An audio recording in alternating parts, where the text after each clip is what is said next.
Hello everybody, this is Bev, Clarkovision, and I don't know if I've got this positioned how I want it, but whatever. Welcome to another video. Hope you are all having a nice weekend, and I've got some nice little classic beverage here.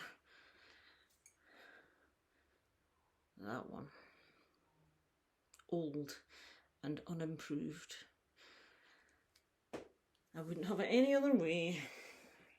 Now, this video is a response, and it's can possibly, if anybody wishes to do a response themselves, turn into a thread. I thought it was a pretty cool idea. It just showed up on my feed on YouTube last night. I thought that's a really interesting one. I'm sure I can relate to this. But it's a vinyl community member that I'm not a subscriber to, so I don't really know the guy. And I'm going to put a link to his channel below.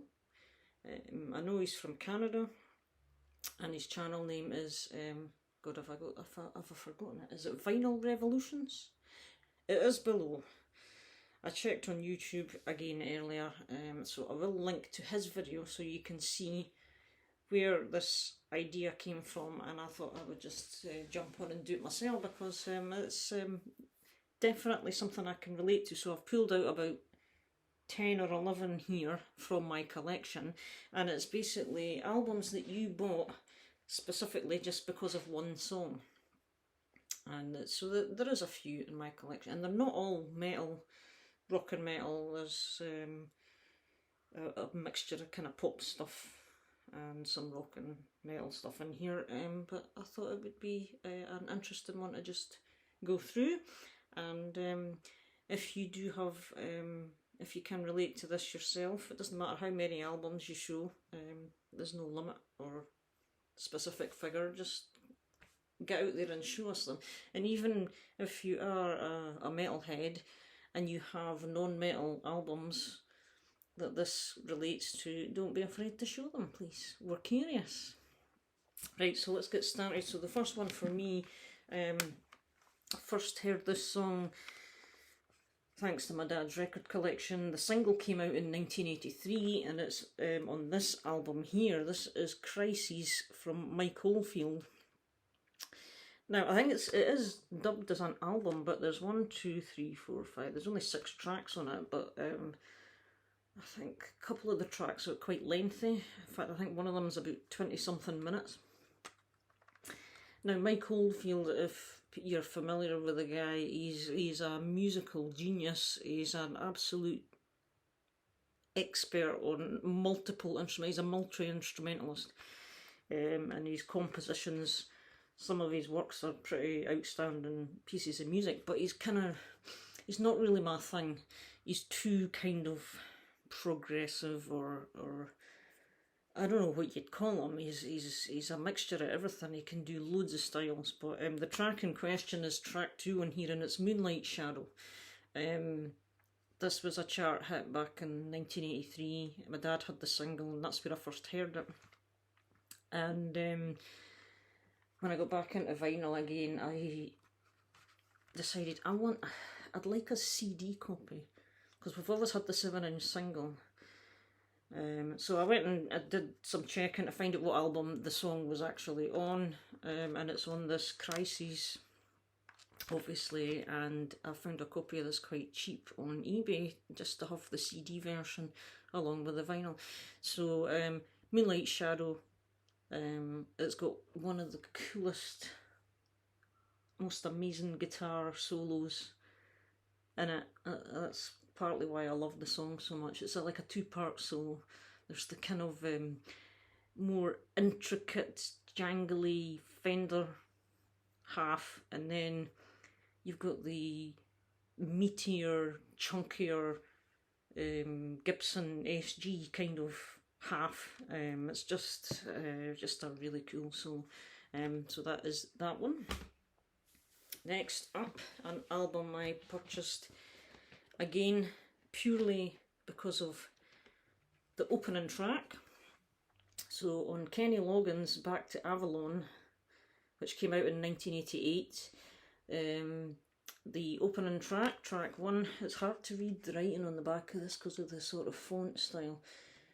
Track Nobody's Fool.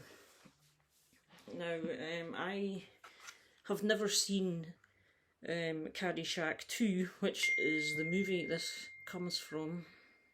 No, it's just a text from my dad there. Brighton 4, Man United 0. Holy moly. Superb. That's what he's just told me. Yeah, getting back to this.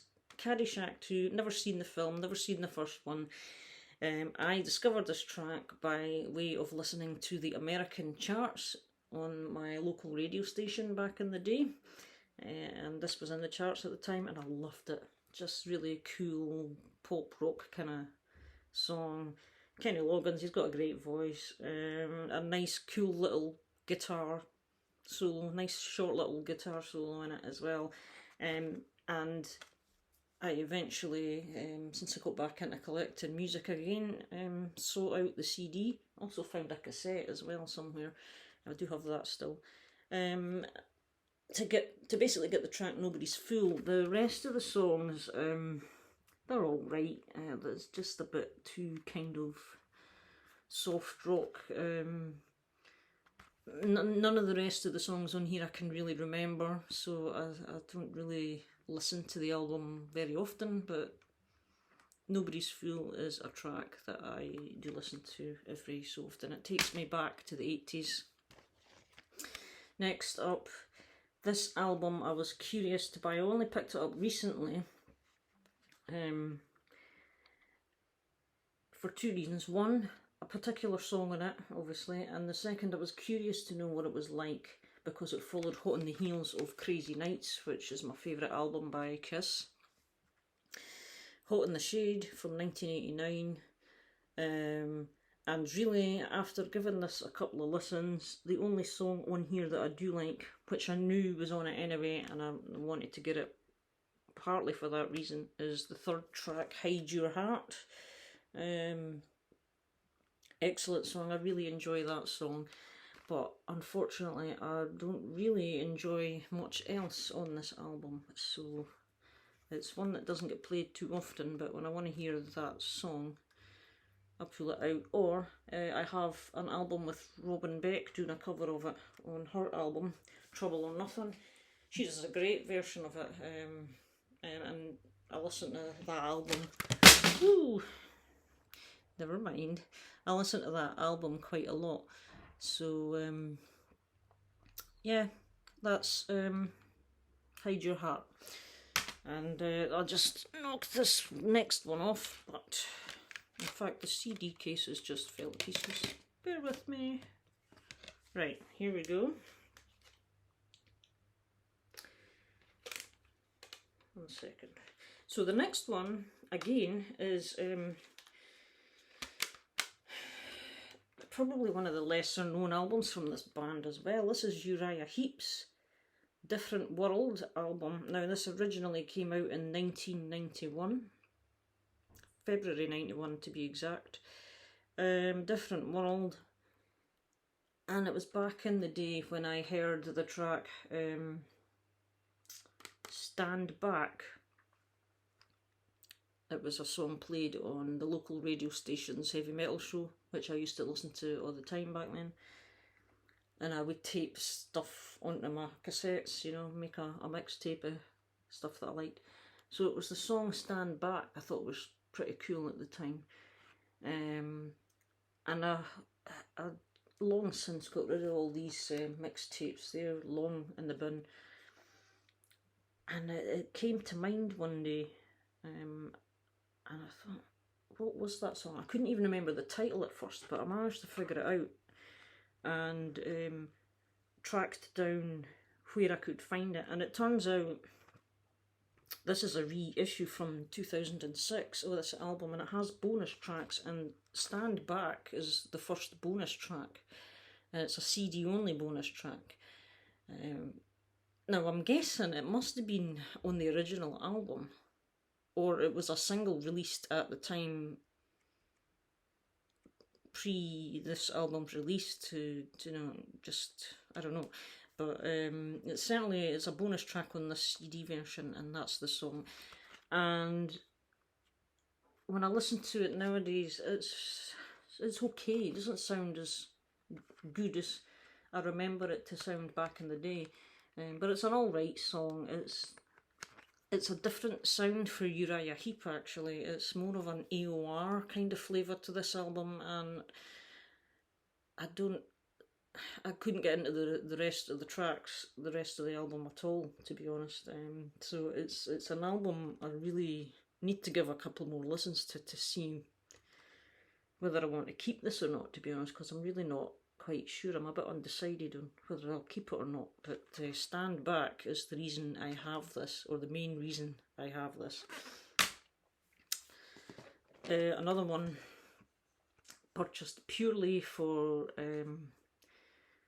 the first single that was released for this album coming, Thunder, the debut album Backstreet Symphony, and the first single of it was the second track, Dirty Love, and I got the 7-inch single when I heard this song come out. Loved it. Such a cool guitar sound on it. And because this came out, was it 1990? Yes, 1990. I think, yeah, 1990 it says here in the back. And at that time, got the 7-inch single, and it wasn't too long after I got my first CD player. And so, I don't know, a wee while later, I wanted to get the album on CD because of Dirty Love. I hadn't really heard much else from them. I think they had released Love Walked In at this point, and maybe something else, I can't remember. I remember thinking Love Walked In was an alright song. It's more of a ballady kind of song. But it was really for Dirty Love.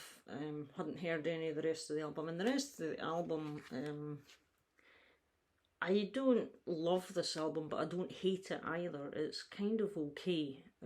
I've got to be in the mood for listening to the whole album, because it's just bordering on too much of a bluesy feel to it. There is a bit of a bluesy vibe about it, but yeah, Dirty Love's the standout song on here for me, so that is why I got this, really, the main reason. Last of the CDs, I've got a couple of records as well. So this one, again, this came out in 1991, this record, or CD, or album even. Yeah, 1991. The vinyl's a wee bit trickier to get hold of, but it's by the band Kix. One of the more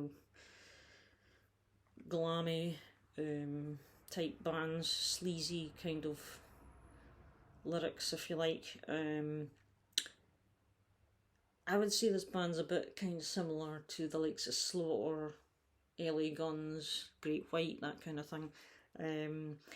And the reason I have this record is because of the song, the second track again, Girl Money. Just such a good groove, good hooks, just a good rockin' tune. That song just clicked, the whole vibe of the song, just like a right party rock song, really, innit? So yeah, it's the second shortest song. There is one slightly shorter, but it's the second shortest. Sometimes the best songs are the shortest ones, right enough. But yeah, as for the rest of the album, I really didn't know anything else off this album. And to be honest, I'd need to listen to it again to remind myself of what everything else sounds like, because I don't listen to it too often. I think from memory it's alright, it's not bad. It wasn't completely horrible. For example, I prefer to listen to this than the Kiss one or the Uriah Heep. But yeah, Girl Money, what a catchy tune that is. It's just really good. So here is a record. This is Starship, who gave us, you know, Nothing's Gonna Stop Us Now, and We Built This City. This is a later album from them called Love Among the Cannibals, released in 1989. Now, I didn't even know this album existed until recently, which will probably give you an idea of how well or unwell it did in the UK charts. I don't know about anywhere else in the world, but it was kind of a relatively unknown for some reason, given the huge hits that they had previously in the 80s. And the reason I picked up this album is because of the opening track. Track 1 on side A is titled The Burn. Absolutely brilliant song. I really love the song, and I accidentally discovered this song when watching another YouTube channel of a guy doing a guitar cover of the first track, The Burn. I thought, how have I not heard that before? So I went and hunted it down and found it was on this album, and basically that's the reason why I picked it up. Now, The Burn, it's, let me just grab the liner notes here. It's on RCA, incidentally. One thing about this song in particular, well, this album even, is The Burn is produced by Mike Shipley.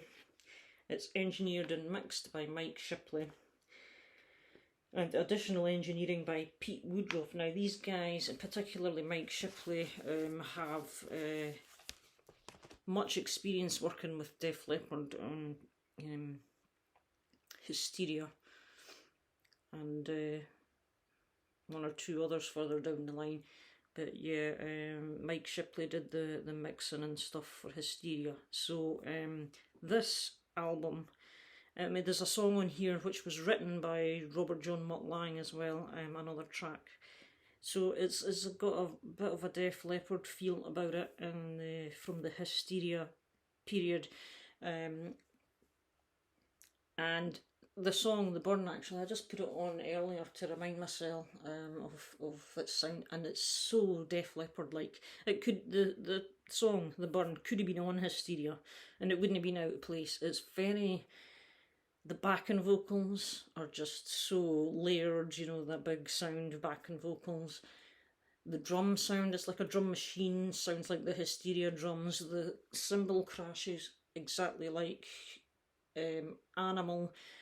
The beat, it's like Animal on Hysteria. I think the song's even in the same key, to be honest with you. It is just so, and it's a good song. Like, it's just slightly looser, if you can use that word on a song produced like this. Slightly looser. It's maybe a bit like one of the Def Leppard B-sides that came off of the Hysteria singles. It would be right at home on there. But that, again, I listened to the whole album, and the first track's really the only one that I particularly like a lot. Everything else kind of substandard, a bit too AOR kind of sounding. Just too, yeah, too nicey, but The Burn has a cool tune to it. Another one I've got, just for the one song only, well, mainly I guess, I bought the album for that song, with that song only in mind. Status Quo, In the Army Now, and it's the title track I have it for. I'm not too familiar with the rest of the songs on this album. This one's from 1986. By Status Quo, and it's a really good copy I found as well on eBay at some point, but I sought it out for the track In the Army Now. It's just a song, I just like the vibe, and I like how it's the slow start, and it kind of just wakens up a little bit as it goes, but it's generally a slow paced song, but I just like that song. It's I quite like Status Quo. kind of brought up with them in a way, because they're one of my dad's favourite bands, so he has a lot of their hits and stuff that, you know, my brother and I kind of were exposed to, if you like, along with Mum's Cliff Richard, you know. And so yeah, this is a song I really quite enjoy. And funnily enough, back in the day, I wasn't too keen on it, but it kind of grew on me over the years, and it was more recent times I thought I'd like to have that song, and so here we go. So, but it's the only song on this album that I'm overly familiar with as well, so that's that one. Another album, crikey, we're nearly there. Just two more to go here. This one I purely bought for the opening track. This is another one I heard back on the heavy metal programme on the local radio back in the day. So Warp Drive of the band, Gimme Gimme's the album, and the track is the opening track on side one, Bang the Drum. Again, heard it on the radio, taped it onto one of my tapes. Really loved it, and 100 years later I recalled it and tracked it down, found out where it came from, and bought the album. I had no idea about the rest of the songs on this album. The whole album, again, Bang the Drum's the only one that really stands out for me. The rest are kind of okay. It's not a marvellously enjoyable album for me, but it's reasonable. But I don't listen to it too often. I really just have it for the first track, Bang the Drum, which I do still enjoy that song. It's quite an unusual sounding song. It came out in '89, this, so again it was towards the end of the '80s, obviously. But yeah, it's a good song, but relatively unknown band, obviously. Next one, second last, Gerry Rafferty. What was this called? City to City by Gerry Rafferty. You might know why I've got this one. 1978. Let me just check. What does that say? It says 1977 there, actually, but I think, I don't know, 77 or 78. I thought it was 78, but it says 77 here on the bottom. So yes, City to City by Gerry Rafferty, and he's probably his most well-known hit is, I don't know how well you can see that. Well-known song is there, Baker Street. What can I say? It's absolutely amazing, that song. And yeah, I wanted to have a copy of this song, so I found his album in really nice condition. Again, not too familiar with the rest of the album. Baker Street's the main thing on here for me. The rest of the album's an alright listen. It's a kind of a easy listening, sleepy 70s, as I like to call it sometimes, record. But Baker Street, that is the absolute standout track. And again, the guitar solo is one of the coolest guitar solos ever, in my opinion. It's just got such a... It's one of these... You know, it's one of these that makes the hair on your arms stand up, or the hair on the back of your neck stand up, with the feeling the guitar can give you. Just brilliant. So that's Gerry Rafferty. And the last one, sorry this is getting on a wee bit again, but well, you've got to talk about them, haven't you? You just have to. Last one, I had this on my wants list for a long time, and I was very kindly given it as a VCLT a while ago from Jim Davies, and this is the kind of reissued edition with the bonus tracks. You've got some live tracks on here, so like a deluxe version. UFOs Phenomenon. Now, what's this one? Is this 1977 or something as well? No, I think it's 74 actually. So it's a wee bit earlier. Obviously this has got Michael Schenker on it. I basically wanted this album purely and simply for the track Doctor Doctor, which is on here. Love that song. I just thought it's such a cool song. And so I've always made a point of wanting to pick up the album. So I finally got it. And as again, same story, not too familiar with the rest of the album. And to be honest with you, when I listened to it, I wasn't overly excited about the whole album.